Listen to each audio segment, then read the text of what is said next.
Vieme, jak to dopadlo s lietadlom, ktoré zletlo a letušky sa mávali a s radosťou, s úsmevom sa proste pripravovali na tento let, alebo ľudia, ktorí sedeli v lietadle a v Indii toto lietadlo, alebo kde to bolo, spadlo, ani nevyletelo niekoľko metrov a už nebolo ovládateľné a zrazu spadlo. Nikto z týchto ľudí nečakal, alebo nemyslel si, že za pár minút bude na večnosti.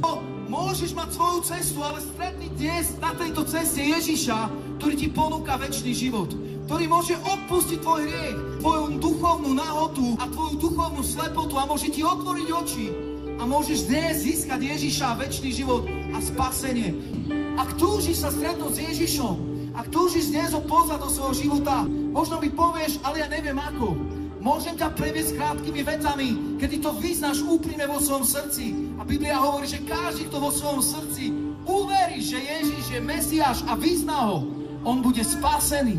A prosím, povedz si úprimne vo svojom srdci: Pane Ježišu, ja ti ďakujem, že si zomrel za mňa na kríži, že bola preliata tvoja nevinná krv za moje hriechy. Dozdávam ti môj život do tvojich svätých rúk. Prosím ťa, odpusti mi môj hriech, pretože ty si za mňa zomieral. Ja ťa prijímam za svojho pána, za svojho spasiteľa a prijímam ťa do svojho života.